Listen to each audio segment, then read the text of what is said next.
गांव का सबसे आलसी लड़का सुबह 4 बजे उठकर अपने खेतों में काम कर रहा था। कुछ महीनों पहले जब गांव में आग लगी थी तो यह लड़का दोपहर में भी सोया हुआ था। यह अपने आप से उठकर घर से बाहर भी नहीं आया था। गांव के कुछ युवकों को इसकी चारपाई उठाकर वहां से लानी पड़ी थी, वरना तो यह उस आग में जलकर खाक हो जाता। आखिर इसमें इतना बड़ा बदलाव कैसे आया? दिन ब दिन गुजरते रहे, लेकिन यह लड़का और ज्यादा मेहनती होता चला गया। इसकी चाल ढाल में, इसकी बातचीत में, इसके चेहरे पर एक अलग ही चुस्ती दिखाई देती थी।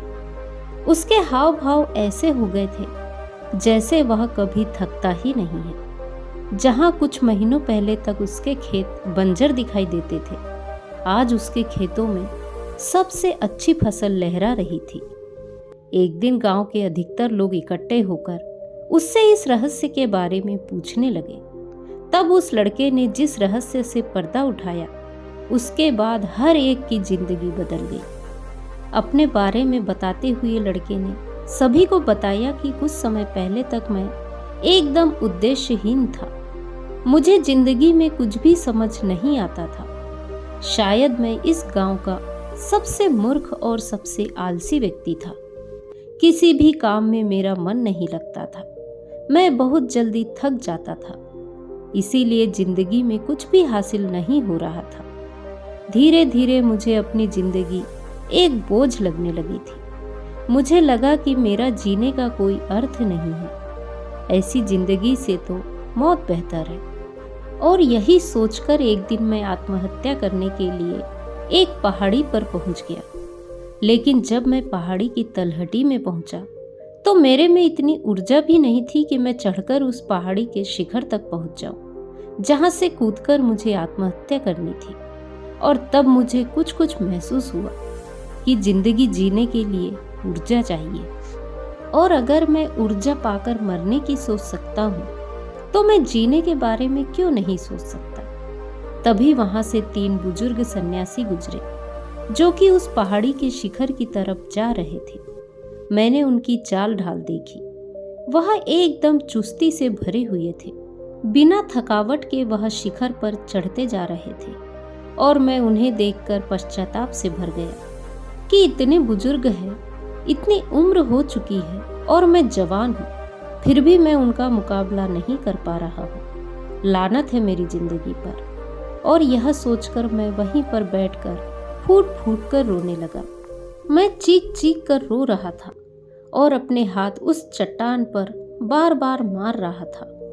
इसके बाद वह सन्यासी मुझे देखकर पलटकर मेरे पास पहुंचे और मुझसे कहने लगे कि बेटा, तुम्हारी जो भी समस्या है वह समस्या बिल्कुल दूर हो जाएगी। इस पहाड़ी के शिखर पर हम तीनों आश्रम बनाकर रहते हैं। पास में ही जो जंगल है उसमें ऐसी ऐसी जड़ी बूटियां हैं जो तुम्हारे आलस्य को तो क्या, तुम्हारे मन को भी खुशी से और आनंद से भर देगी। यह सुनकर अचानक वो लड़का रोते रोते स्तंभित हो गया। उसने उनसे पूछा, हे गुरुवर, आपको कैसे पता चला कि मैं एक आलसी व्यक्ति हूँ? आपको कैसे पता चला कि मैं अपने आलस्य से परेशान हूँ? मैंने तो आपको कुछ बताया ही नहीं, और आपने बिना कुछ पूछे ही जान लिया कि मैं किस चीज से परेशान हूँ। एक बौद्ध भिक्षु ने मुस्कुराते हुए कहा कि बेटा, सन्यासी की आंखों से कुछ नहीं छुपता। जो असली संत होता है वह देखते ही पहचान लेता है कि इसे क्या समस्या है। मैं तुम्हारी समस्या अच्छी तरह से समझ गया हूँ। तुम हमारे साथ साथ उस पहाड़ी के शिखर तक चलो और वह जड़ी बूटी लेकर अपने घर चले जाना। इसके बाद तुम्हारे जीवन में कोई परेशानी, कोई आलस्य या फिर कोई दुख नहीं रहेगा। पहाड़ी के शिखर तक पहुंचना आसान नहीं था। बार बार वह थक जाता था, बीच में बैठ जाता था, लेकिन जब अपने आगे बुजुर्गों को एकदम चुस्ती के साथ चलता हुआ देखता तो फिर से उसे प्रेरणा मिलती थी। और मुझे प्रेरणा इस बात से भी मिलती थी कि आज मेरी जिंदगी के सारे दुख दूर हो जाएंगे। आज मुझे अपना जीवन वापस मिल जाएगा। यही विचार मुझे थकने नहीं दे रहा था। और मैं उनके पीछे पीछे उस पहाड़ी की चोटी पर चलता जा रहा था। शाम होते होते हम चारों पहाड़ी की चोटी पर पहुंच चुके थे।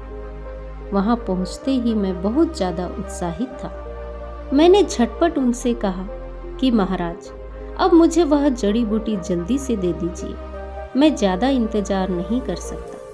मुझे वापस अपने गांव जाना है, जहां मेरी माँ अकेली है। यह सुनकर उन तीनों बौद्ध भिक्षुओं में से एक बौद्ध भिक्षु ठंडे पानी का लोटा लाते हुए बोला कि बेटा, अभी तो तुम आए हो, थोड़ा आराम कर लो, थोड़ा समय यहीं गुजार लो। उसके बाद जड़ी बूटी कहीं भागी थोड़ी जा रही है। हमें मालूम है कि वह जंगल में कहाँ पर मिलती है। तुम इंतजार करो। अभी शाम ज्यादा हो रही है। अभी अगर वापस जाओगे तो खतरा हो सकता है। रास्ते में जंगली जानवरों का हमला भी हो सकता है। इसीलिए आज रात यहीं पर तुम विश्राम करो, आराम से सो जाओ। कल सुबह होते ही वह जड़ी बूटी हम जंगल से लाकर तुम्हें दे देंगे। उसके बाद वह जड़ी बूटी ग्रहण करने के बाद जाते समय तुम्हें कोई थकावट भी महसूस नहीं होगी। तुम हवा की रफ्तार से इस पहाड़ी से नीचे उतर जाओगे। युवक ने गांव के लोगों को बताते हुए कहा कि मैंने भी सोचा कि एक रात की बात है, इतने दिन यूं ही गुजार लिए, एक रात उस पहाड़ी की चोटी पर गुजार लेता हूँ। वैसे भी रात हो चुकी थी और सुबह होते ही मैंने वो जड़ी बूटी लेकर वापस आने का निश्चय कर लिया था। मैं उन तीनों बौद्ध भिक्षुओं के साथ उस पहाड़ी की चोटी पर खुले आसमान के नीचे लेटा हुआ था। आसमान में तारे टिमटिमा रहे थे। पूरा चांद दिखाई दे रहा था, जिसकी चांदनी में वह पूरा जंगल नहा रहा था। लेटे लेटे ही एक बौद्ध भिक्षु ने मुझसे पूछा कि बेटा, तुम अपने जीवन में क्या करना चाहते हो? अगर जड़ी बूटी से तुम्हारा आलस्य दूर हो जाता है, तुम्हें ताकत मिल जाती है, दोबारा से जीवन का एक नया संसार तुम्हारे अंदर पैदा होता है, तो तुम अपने जीवन में क्या करोगे? यह सवाल सुनकर मैं सोच में पड़ गया, क्योंकि मैंने खुद नहीं सोचा था कि मुझे जीवन में करना क्या है। इसीलिए मैंने उनसे कहा कि गुरुवर, आज तक मैंने निश्चय नहीं किया कि मुझे जीवन में करना क्या है, और आज जब आपने यह सवाल पूछा तो मैं इसका कोई उत्तर दे नहीं पा रहा हूँ, कुछ भी नहीं सोच पा रहा हूँ। यह सुनकर वह बौद्ध भिक्षु हंसते हुए कहने लगे कि बेटा, अगर तुम्हें पता ही नहीं है कि तुम्हें जीवन में ताकत हासिल करके करना क्या है, तो उस ताकत हासिल करने का क्या फायदा? इससे अच्छा तो यह जड़ी बूटी किसी ऐसे व्यक्ति को दी जाए जो मानवता की भलाई के लिए, दिन दुखियों का सहारा बनने के लिए अपने जीवन में काम करे, तो शायद इस जड़ी बूटी का कुछ फल हमें भी प्राप्त होगा। यदि ताकत हासिल करके भी तुम कुछ नहीं करोगे तो फिर तुम्हें यह जड़ी बूटी क्यों दे? तीनों बौद्ध भिक्षु आपस में सलाह मशवरा करने लगे और आखिर में एक बौद्ध भिक्षु ने कहा कि बेटा, यह जड़ी बूटी हम तुम्हें यूं ही नहीं दे सकते। तुम अपने गांव सुबह होते ही वापस लौट जाओ और किसी ऐसे युवा को लेकर आओ जो कुछ जीवन में करना चाहता हो। यह सुनते ही मुझे एक धक्का सा लगा। मेरे साथ बहुत बड़ा छल हो गया है। अगर इन्हें जड़ी बूटी देनी ही नहीं थी तो यह मुझे इस पहाड़ी के शिखर तक क्यों लेकर आए? मैं इतना थक गया हूँ। मैंने इतनी मेहनत की चढ़ने में और मेरे साथ इतना बड़ा धोखा कर दिया। लेकिन उसने उन बौद्ध भिक्षुओं से कुछ नहीं बोला। सुबह होते ही वह उन सन्यासियों से आशीर्वाद लेकर उस पहाड़ी से नीचे उतरने लगा और गांव में पहुंचकर एक लड़के को अपने साथ लेकर उस पहाड़ी के शिखर पर अगले दिन दोबारा से पहुंच गया।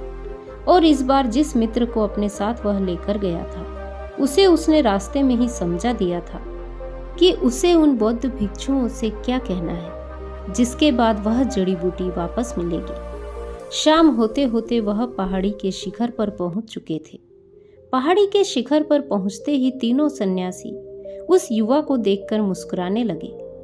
उन्होंने मुझसे कहा कि तुम तो बड़ी जल्दी वापस आ गए। क्या यह युवक अपने जीवन में कुछ अच्छा काम करना चाहता है? मेरे मित्र ने तपाक से कहा कि हे गुरुवर, मैं अपने गांव का भला करना चाहता हूँ। मेरे गांव में ज़्यादातर लोग खेती बाड़ी का काम करते हैं। मैं चाहता हूँ कि मैं खेतों में मेहनत करके सबको दिखा दूँ कि मेहनत करने से कितनी अच्छी फसल पैदा होती है, और मैं नई नई फसल की तकनीक उन लोगों को सिखाना चाहता हूँ जिसके लिए मुझे खुद खेतों में पहले मेहनत करनी होगी, और उसी के बाद मैं उन लोगों को नई तकनीकें सिखा पाऊंगा।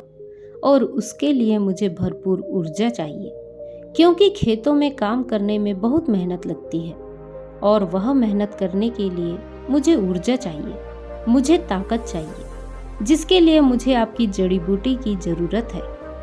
यह सुनकर तीनों बौद्ध भिक्षुओं ने आपस में सलाह मशवरा किया, और एक बौद्ध भिक्षु पीछे जंगल की ओर चला गया। कुछ ही देर बाद वह जंगल से कुछ जड़ी बूटियां अपने हाथ में लेकर वापस आ रहा था। यह देखकर मैं काफी खुश हो गया।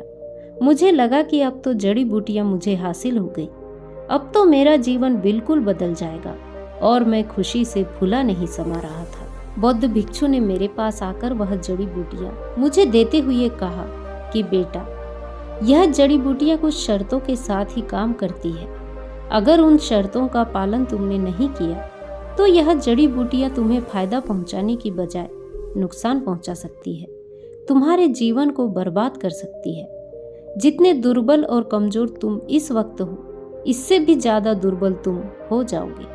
तो सोच समझकर इन जड़ी बूटियों को ग्रहण करना। यह सुनकर मैं अचानक से सावधान हो गया, और मैंने उन बौद्ध भिक्षु से हाथ जोड़कर कहा कि गुरुवर, आखिर वह क्या शर्तें हैं? बौद्ध भिक्षु ने 3 शर्तें रखी। पहली शर्त यह थी कि तुम्हारे जीवन का लक्ष्य एकदम स्पष्ट होना चाहिए। स्पष्ट लक्ष्य होने के साथ साथ अगर तुमने कभी भी अपना लक्ष्य बदला, अपने मन को अपने लक्ष्य से दूर हटाकर किसी और काम में लगा दिया, तो यह जड़ी बूटियां कुछ काम नहीं करेगी। इसीलिए सोच समझकर अपने लक्ष्य को चुनना, क्योंकि एक बार अगर तुमने लक्ष्य चुन लिया तो उस लक्ष्य से तुम पीछे नहीं हट सकते। दूसरी शर्त यह है कि अपने लक्ष्य को हासिल करने के लिए तुम्हें रोज अपने छोटे लक्ष्य तय करने होंगे। अपने बड़े लक्ष्य को हासिल करने के लिए तुम्हें हर दिन अपने छोटे लक्ष्य हासिल करने होंगे, और इसके लिए तुम्हें हर रोज सुबह 4 बजे उठना होगा। क्या तुम यह कर पाओगे? मेरे लिए तो यह कर पाना असंभव सा प्रतीत हो रहा था, लेकिन तभी मुझे ख्याल आया कि जड़ी बूटियां मुझे ताकत देगी, और इन जड़ी बूटियों की ताकत से मैं अपने आप 4 बजे उठ जाया करूंगा। यह सवाल मैंने उन्हीं सन्यासी से पूछा कि महाराज, अगर जड़ी बूटियों में ताकत है तो वो मुझे 4 बजे अपने आप उठा देगी, ऐसा तो संभव हो सकता है ना? उन बौद्ध भिक्षु ने मुस्कुराते हुए कहा कि हाँ, जड़ी बूटियां तुम्हारे जीवन में बहुत बड़ा बदलाव लेकर आएंगी। तुम्हें इससे जीवन रस प्राप्त होगा, लेकिन उसके लिए तुम्हारा मन पूरा दृढ़ निश्चय के साथ आगे बढ़ना चाहिए। तीसरी शर्त यह है कि जब भी तुम सोने के लिए अपने बिस्तर पर जाओ तो पूरे दिन का सोचो कि क्या आज तुम अपने लक्ष्य के करीब पहुंच पाए, क्या तुमने आज का जो लक्ष्य था वह पूरा किया। और अगर तुम यह सवाल नहीं करते हो तो सुबह उठने के बाद यह जड़ी बूटी कोई काम नहीं करेगी, फिर से तुम्हारा जीवन वही आलस से भरा शुरू हो जाएगा। ये 3 शर्त अगर तुम मान लेते हो तो ही ये जड़ी बूटी मैं तुम्हें दे सकता हूँ, वरना तो यह जड़ी बूटी तुम्हारे लिए जहर हो जाएगी। मैंने और मेरे मित्र ने हाथ जोड़कर उन बौद्ध भिक्षुओं से कहा कि महाराज, हम किसी भी हालात में इन 3 शर्तों का पालन अवश्य करेंगे। इसके बाद उन बौद्ध भिक्षु ने कुछ मंत्र पढ़कर वह जड़ी बूटी मुझे थमा दी, और इसके बाद हम उस पहाड़ी से वापस लौट आए। यह रहस्य सुनकर सभी गांव वाले बड़े उत्तेजित हो गए। उन्होंने कहा कि क्या यह उसी जड़ी बूटी का कमाल है कि तुम इतने ऊर्जावान रह पाते हो? हमें भी वह जड़ी बूटी चाहिए। कृपया करके हमें भी बताओ कि वह बौद्ध भिक्षु किस पहाड़ी के शिखर पर रहते हैं। यह सुनकर वह युवक जोर जोर से हंसने लगा। सभी गांव वाले आश्चर्यचकित हो गए कि आखिर यह हंस क्यों रहा है। इसके बाद युवक ने जो उस गांव वालों को बताया, उसके बाद सभी गांव वाले फूट फूट कर हंसने लगे। वो इस प्रकार हंस रहे थे कि उनकी आंखों से आंसू टपक रहे थे। युवक ने उनको बताया कि 1 महीने तक मैंने तीनों शर्तों का पालन किया, उस जड़ी बूटी को ग्रहण करता रहा और मुझे एहसास हुआ कि वह जड़ी बूटियां मुझे बहुत ताकत दे रही है और 1 महीने बाद मैं उन बौद्ध भिक्षुओं को धन्यवाद कहने के लिए दोबारा से उस चोटी के शिखर पर पहुंचा और उन्हें हाथ जोड़कर कहा कि महाराज, आपने मेरा जीवन बदल दिया। मुझे उन जड़ी बूटियों से बहुत ताकत मिली। पहले दिन तो सुबह उठना मेरे लिए बहुत कष्टकारी था, लेकिन बावजूद इसके मैं सुबह उठा। मैंने अपना लक्ष्य चुना और उस लक्ष्य पर पूरे दिन काम किया और रात में सोते समय अपने आप से पूछा कि क्या मैंने अपना वो लक्ष्य पूरा कर लिया। कुछ दिनों तक मुझे ये प्रक्रिया करने में बड़ी कठिनाई महसूस हुई, लेकिन धीरे धीरे उन जड़ी बूटियों की ताकत मेरी नसों में फैलने लगी और धीरे धीरे मुझे एहसास हुआ कि अब मुझे सुबह उठने के लिए कोई प्रयास नहीं करना पड़ रहा है। मैं अपने आप सुबह उठ जाता हूँ। मेरी आंख अपने आप सुबह खुल जाती है और इसीलिए मैं आपको धन्यवाद करने के लिए आया हूँ। यह सुनकर वो तीनों बौद्ध भिक्षु जोर जोर से हंसने लगे। उन्होंने कहा कि बेटा, हमने तुम्हें कोई ऐसी जड़ी बूटी नहीं दी थी जिनमें कोई विशेष ताकत हो। वह तो जंगल की साधारण सी पत्तियां थी। उनमें कोई खास या विशेष ताकत नहीं थी। वह ताकत तुम्हारे अंदर है। तुम्हारे लक्ष्य में वह ताकत है जो तुम्हें अपनी ओर खींचता है, जो तुम्हें मेहनत करने के लिए मजबूर करता है। इसीलिए जब दृढ़ निश्चय होता है, जब मन मजबूत होता है, तो तुम्हें किसी जड़ी बूटी की, किसी औषधि की या किसी प्रेरणा की कोई आवश्यकता नहीं रहती है। अगर हम तुम्हें शुरुआत में ही यह सारी बातें बताते तो तुम विश्वास ही नहीं करते। इसीलिए तुम्हारे अवचेतन मन को विश्वास दिलाने के लिए हमने तुम्हें वह जड़ी बूटी दी थी। उस जड़ी बूटी का कोई खास उपयोग है ही नहीं। वह सिर्फ तुम्हारे अवचेतन मन में एक लक्ष्य बिठाने के लिए थी, और एक बार जब वह बात तुम्हारे अवचेतन मन में प्रविष्ट हो गई तो तुम्हारे अवचेतन मन ने अपने आप तुम्हें ऊर्जा प्रदान करनी शुरू कर दी। उसके बाद तुम्हारा अवचेतन मन ही तुम्हारे लिए जड़ी बूटी बन गया। आज तक तुमने अपने अवचेतन मन की शक्तियां जानी ही नहीं, क्योंकि अवचेतन मन को समझना इतना आसान नहीं होता है। अवचेतन मन को समझने के लिए उसे बेवकूफ बनाना पड़ता है। तुम हम पर विश्वास कर रहे थे, इसीलिए तुम्हें इस जड़ी बूटी की बात पर भी पूरा भरोसा हो गया था, और इसीलिए उस जड़ी बूटी के माध्यम से वह बात तुम्हारे अवचेतन मन में प्रविष्ट हो गई, और उसके बाद अपने आप चमत्कार घटित होने शुरू हो गए। इसमें ना तो हमारा कोई चमत्कार है, ना ही उस जड़ी बूटी का कोई चमत्कार है। चमत्कार है तो तुम्हारे अवचेतन मन का। अपने अवचेतन मन को धन्यवाद करो, उसे समझो।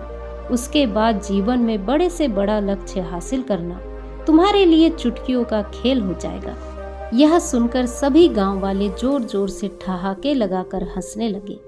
सभी ने कहा कि भाई, बेवकूफ बनाओ तो ऐसा बनाओ कि जिससे जीवन ही बदल जाए। तो दोस्तों, कैसी लगी यह कहानी? यह कहानी यदि आपको पसंद आई हो तो वीडियो को लाइक, शेयर, कमेंट करें और मेरे चैनल को सब्सक्राइब करें। नमो बुद्धाय।